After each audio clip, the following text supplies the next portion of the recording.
Ladies and gentlemen, Josh Sanch, your host here on the Bodybuilding News Network. Welcome back to another installment on the channel. We have another daily update of Bodybuilding Daily, where we talk about all things hot topic and trending in the world of bodybuilding and fitness. So if this is content that interests you, it piques your interest and excitement, definitely consider watching till the end. Subscribe if you do make it all the way there. But let's go ahead and start off with some news from Happy Birthday Jay Cutler. A couple days late here on that happy birthday announcement, but I did want to say happy birthday to him. Also, this will be followed by a Regan Grimes physique update. I was very impressed with how Regan's looking right now, and I was also very impressed with how Jay Cutler looks as well. Being his 50th birthday, he had a challenge to get in the best shape of his life and in his later years, I would say. It was the challenge to get into that level of shape to be at the Masters Olympia in Romania in just a few weeks here. That show is coming around, the Masters Olympia, and looks like he's showing us a little preview here at the, I believe this show is in conjunction with the LA Fit Expo. Correct me if I'm wrong here, but it was a muscle contest, women's pro show and amateur women's wellness and bikini, I thought it was, or at least bikini. It's always bikini. These Anaheim muscle contest shows, they always have pro bikini. So that was the story here.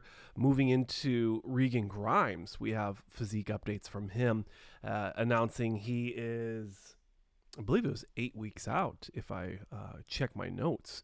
8 weeks out from the pro show over in Europe. He's going to be doing that European tour again. And, you know, I did make a comment on one of his videos, and I was saying I'd really like to see him win an American pro show. I think that would give him the stock, the motivation, the excitement. It would give the fans all of those things as well to, you know, come into the Olympia and make a statement. And I feel that when he does these European shows, when he does these, I mean, like even Ian winning the Toronto and Vancouver, that's something, because at least it's in the continental, it's attached to the US, so traveling isn't as hard. When you think about flying all the way overseas, sure, he's using his vacation option, which I can't judge the guy for, but you're not typically going to get, you'll never get the same caliber of athletes when you're in the European, those European shows compared to the American shows. Now, I'm not saying that the European guys are not as talented or not as competitive. I'm just saying you're not getting the same level. You're not getting the same guys. And I feel like that leads into, you know, maybe not as much hype coming into people's preps. And when you look at Regan Grimes, he needs this hype. He needs this excitement for, you know, he's probably going to win a show. Maybe he wins the KO Squad, the Egypt Pro show again. There's an Italy show, the Yamamoto France. I mean, there's quite a few shows left to qualify for this Olympia. And I don't see myself being too excited about these lineups. I mean, you might get Andre Presti, he's already qualified. You might get Theo Laguerre. You might get him hopping into a show. He's always exciting. And you might get some of these younger bucks, which Regan is also a young fella. You might get those guys coming into these lineups. But you're not going to get, I don't even know who to say is going to be jumping into shows that's really exciting. I'm going to have to look at lineups and see, you know, who's qualified now versus all of the talented guys that have competed in the last 5 years that we're not seeing on lineups. I really can't think of anyone. Dorian Haywood, he's always exciting to see. He's not winning shows right now, but he is exciting to see on stage. Yeah, that's probably it for that. Looking at the next story, Logan Franklin sharing some physique updates. We haven't seen him since he had to drop out of the Olympia for, I think it was like a gastrointestinal issue, stomach virus issue, could have been something along that nature. So I tried to get an interview with him at the Arnold Classic, the LA Fit Expo. I bumped into him and I wanted to get a quick little update on him. He was not interested, and that's okay. You don't have to consent to every interview every YouTuber wants to do with you, so it's fair. Can't knock the guy for that. But he is 2 weeks out from the Texas Pro. The Texan Oak is his nickname, men's classic physique pro. The Texas Oak is coming into the Texas Pro in Arlington in Dallas. It's a Dallas pro show, and I'm excited. I think it's going to be a good show. I'm not sure who's going to be in the lineup, but Classic Physique is one of these divisions that's so competitive because the physiques, now don't get crazy on me. I'm not trying to say that all the physiques are the same, but when you look at men's Classic Physique, there is a winning formula that people have been able to follow.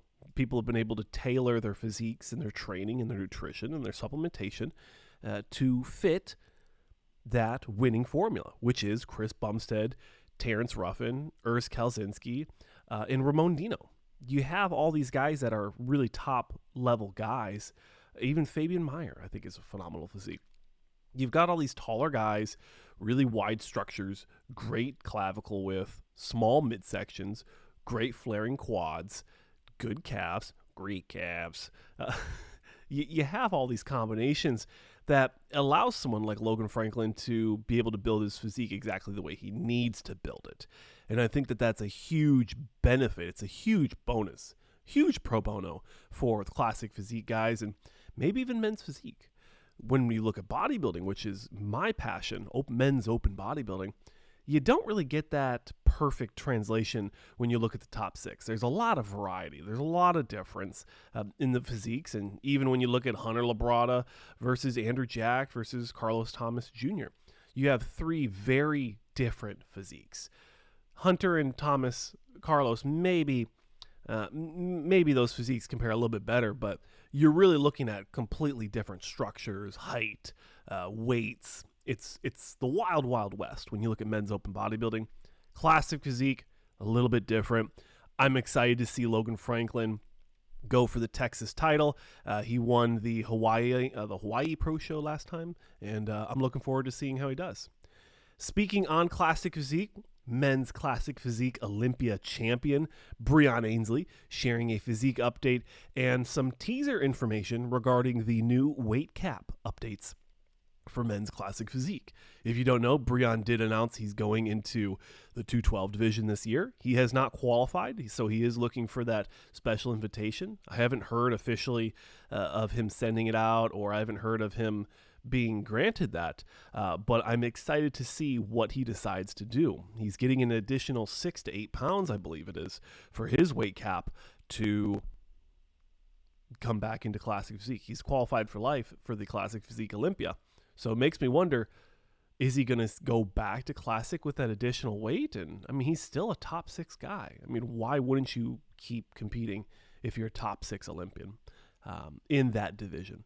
So that's my thoughts on that. I'm sure I'd love to hear your thoughts on whether or not you think Breone Ansley is going to stay in Classic Physique, or if he is going to actually go into 212 like he's been planning to. I think the way he's been able to fill out that physique is phenomenal.